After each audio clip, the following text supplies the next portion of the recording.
Canton Townie sing this song, doo-da, doo-da.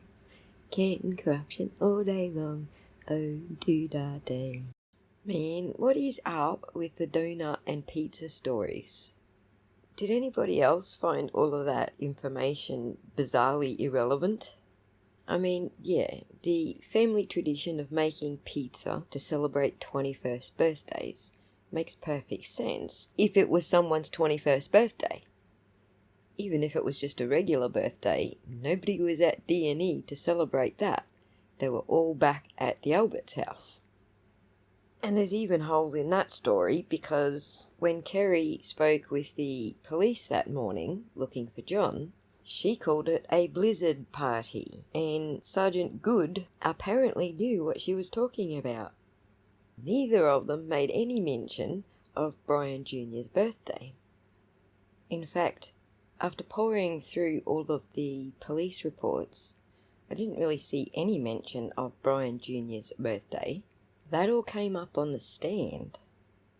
There was a time in days gone past where I had access to American Public Records, and I would have gone on a mission to find out what Daddy's birthday is. But as you all know, I had to dump a bunch of subscriptions so that I can continue with my house build, so we're not going to be doing that. Suffice to say, Kerry said it was a blizzard party and Officer Good agreed, and even followed up with something to the effect of maybe he was invited, but he couldn't go because he was working. Added to Lally's endless hours of, did you know it snowed? It really did snow that night. Everybody knows it snowed that night. Did you know that it snowed that night?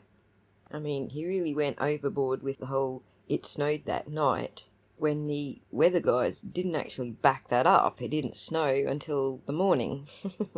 Even his own footage at midnight showed that it still hadn't started snowing heavily yet. But he was pretty adamant it snowed. Everyone said it snowed, so it must have snowed. And now that we know that it did snow because of Lally's insistence that it did, we can safely assume that it was a blizzard party. Weird how some things come back to bite him on the arse, eh? Anyway, something that perplexed me throughout the trial was everybody going on and on about Karen's insistence about going to D&E for pizza. Because, again, the inference turns around and bites Lally on the butt that she didn't actually have murder on the brain, she had pizza on the brain. But what was the purpose? Why did everybody want to insist that Karen was going to that pizza store for pizza and not thinking about ways to murder John? The thought had crossed my mind that after a heavy night of drinking, drinkers usually aim for some sort of greasy type of food. It's just an observation that I have made because I don't drink personally. But many of my friends who do drink, they'll all beeline for a bacon and egg brekkie or something equally greasy. But the time frame that they're putting this into is while they're all drinking. It's not after a night of drinking. I'm sure that the inventor of the story, which you might all agree with me was probably Jen McCabe, knew in her mind why she was going to harp on about Karen's alleged insistence about going to D&E. And then because she prepped everybody else, they all made a big deal about Karen's alleged insistence about going to D&E. But what were they getting at? What stupid justification did Jen have in her mind for prepping everybody to repeat that same line? From reading the police reports, it's only Jen who ever mentions it, and it's not till later, not the immediate police report, because she did like 7 different reports apparently. But even when she does mention it, she doesn't really get to the point. What does it mean in the grand scheme of things? And if you and I can't work it out, how the hell is the jury supposed to work it out? If we were to assume it meant something like Karen was up for continuing the party, then she already got invited to continue the party back at the Albert's house. But then her actions once she got back to the Albert's house was, I got a tummy ache, I'm going home. And maybe that was the point of making up this storyline, to somehow discredit that Karen had a bellyache. I don't know that they thought Proctor was going to get on the stand and give Karen's bellyache story credibility with some of the things that he said. Imagine thinking that you've got every aspect of this story all sewn up, and then all this stuff comes out on the stand that you weren't expecting. She must have been shattered. Their obsessions with food, somehow thinking that what they ate and when they ate it gave some sort of credibility to their own stories, is really odd.